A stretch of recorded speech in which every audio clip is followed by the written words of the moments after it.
नमस्कार, बहुत स्वागत है आपका न्यूज स्टेट एमपीसीजी का डिजिटल प्लेटफॉर्म आप देख रहे हैं। मैं हूं आपके साथ इशिका राणा। आज बात करेंगे छत्तीसगढ़ के पूर्व मुख्यमंत्री भूपेश बघेल और कथावाचक पंडित धीरेन्द्र कृष्ण शास्त्री के बीच चल रही एक सियासी या फिर यूं कहें कि जुबानी जंग को लेकर, क्योंकि इन दोनों के बीच जो अब जंग है वो काफी ज्यादा बढ़ चुकी है और इस जंग ने कहीं ना कहीं सियासत रूप ले लिया है। इस पूरी जंग में अब मुख्यमंत्री विष्णुदेव साय की एंट्री भी हो चुकी है। देखिए पूरा मामला क्या है वो मैं आपको विस्तार से बताती हूँ।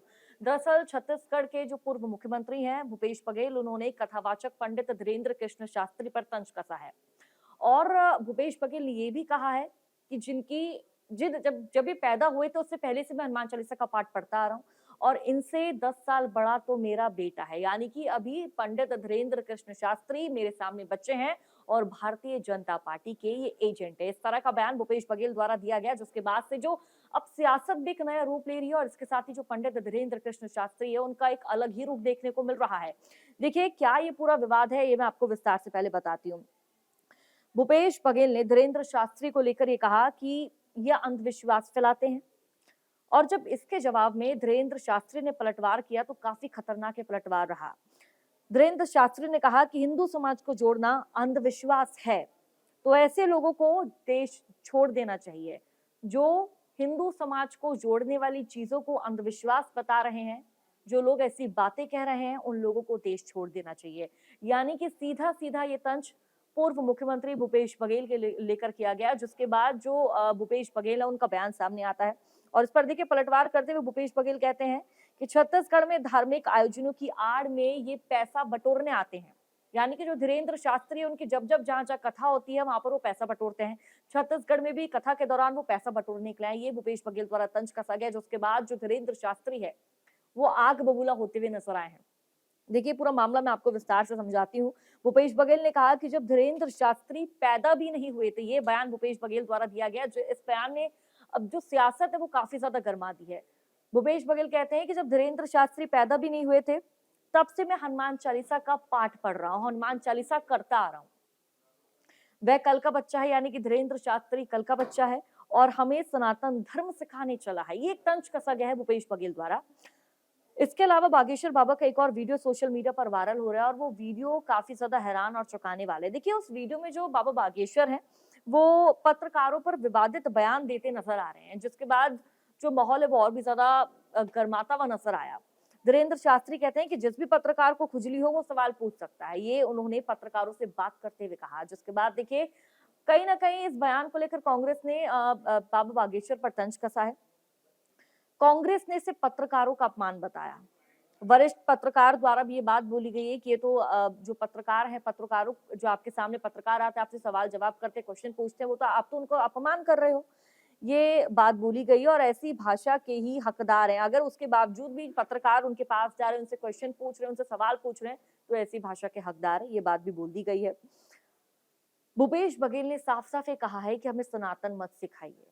भूपेश बघेल ने कहा देखिए छत्तीसगढ़ की धरती कबीर साहिब और गुरु घासीदास की विचारधारा से जुड़ी हुई है। ये छत्तीसगढ़ की धरती यानी कि यहाँ के लोगों की, यहाँ की धरती की जो विचारधारा उसका जिक्र भूपेश बघेल करते हैं। इसके साथ ही वो आगे कहते हैं कि यहाँ जो आध्यात्मिक परंपरा है वो बहुत ही पुरानी है, काफी लंबे वक्त से ये चलती आ रही है।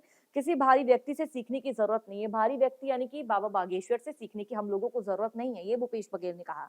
बघेल ने तंज कसते हुए आगे ये भी कहा कि धीरेन्द्र शास्त्री से उनका बेटा भी उम्र में 10 साल बड़ा है। यानी कि जो चैतन्य बघेल हैं, जो जेल के अंदर अभी बंद है, जिनमें शराब घोटाला का जो पूरा मामले में संलिप्त है, वो अभी जेल के अंदर बंद है, वो भी उनसे 10 साल बड़ा है। ऐसा भूपेश बघेल द्वारा तंज कसा गया है धीरेन्द्र शास्त्री पर।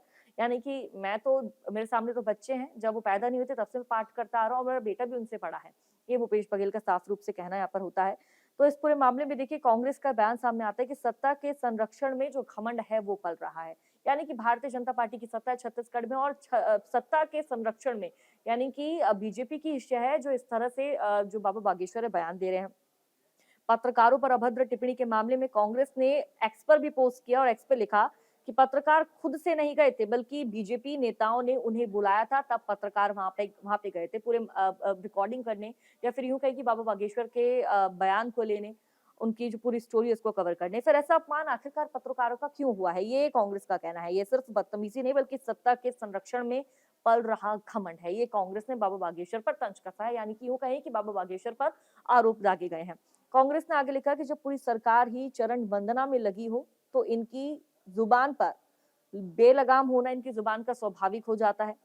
भिलाई के जयंती स्टेडियम में देखिए कथावाचक पंडित धीरेन्द्र शास्त्री की हनुमान कथा 25 दिसंबर से चली है, जो कि 29 दिसंबर तक चली।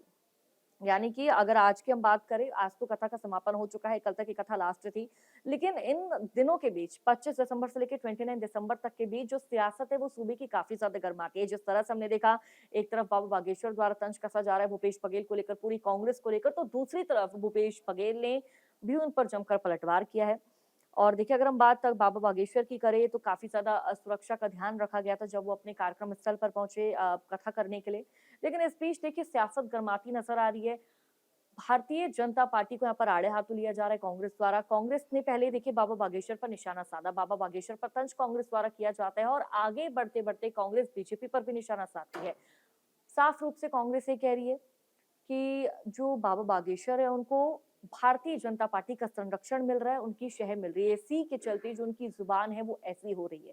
कभी कांग्रेस को लेकर ऐसी बातें कह रहे हैं, देश छोड़ने की बात कह रहे हैं कि भाई जिसको भूपेश बघेल पर जिस तरह से उन्होंने तंज कसा कि देश छोड़ दो, अगर आपको ऐसा लगता है कि अंधविश्वास है, हिंदू को एक साथ जोड़ना, हिंदू को एक साथ इकट्ठा करना, भारतीय जिस तरह से हम देखते हैं सनातनियों को एक साथ जोड़ना अगर अंधविश्वास है तो आप देश छोड़ सकते हैं। जिसके बाद से सियासत काफी ज्यादा गर्मा रही है। एक तरफ जहाँ भूपेश बघेल है, भूपेश बघेल भी बाबा बागेश्वर पर तंज कसते नजर आए कि जब ये पैदा भी नहीं हुआ था उससे पहले भी हनुमान चालीसा का पाठ पढ़ता नजर आ रहा हूँ। तो इसी तरह से जो सूबे की सियासत है गरमाई जा रही है। और देखिए इस बीच अब मुख्यमंत्री जो विष्णुदेव साय हैं, उनका भी जिस तरह से हमने देखा कि उनका भी बयान सामने आता है, वो भी कहते हैं कि कांग्रेस इस तरह की बातें नहीं कह सकती है। देखिए साफ साफ क्या कहा है वो मैं आपको बता देती हूँ। मुख्यमंत्री विष्णुदेव साय कहते हैं कि भारत ऋषि मुनियों का देश है, हमेशा हमेशा से ही ऋषि मुनियों का सम्मान भारत में होता आया है, ये मुख्यमंत्री विष्णुदेव साय ने कहा है। अगर भूपेश बघेल पंडित धीरेन्द्र शास्त्री को बीजेपी का एजेंट कह रहे हैं तो ये सनातन का अपमान है। यानी कि भूपेश बघेल सनातन का अपमान कर रहे हैं, बागेश्वर धाम का अपमान है, जनता इस पर निर्णय लेगी, यानी कि जनता इस पर फैसला लेगी, ये बीजेपी द्वारा कहा गया है। लेकिन इसको लेकर अब जो सूबे की सियासत है काफी ज्यादा गरमा रही है। पहले हमने देखा कि बाबा बागेश्वर का बयान आता है, फिर इस पर भूपेश बघेल तंज कसते हैं, भारतीय जनता पार्टी का भी इस पर रिएक्शन सामने आता है। जिसके बाद ये कहना गलत नहीं होगा कि एक कहीं ना कहीं मुद्दा मिल चुका है, राजनीति में सियासत करने का एक मुद्दा यहाँ पर मिल चुका है और पार्टी इस पर खूब सियासत करती हुई नजर भी आ रही है। आपके मोबाइल पर तुरंत आएगी ब्रेकिंग न्यूज, स्क्रीन पर सबसे पहले दिखेगी बड़ी खबर, देश दुनिया की हर खबर एक जगह। अब आपके मोबाइल पर तुरंत फटाफट इंस्टॉल कीजिए न्यूज नेशन ऐप और रखिए खुद को अपडेट।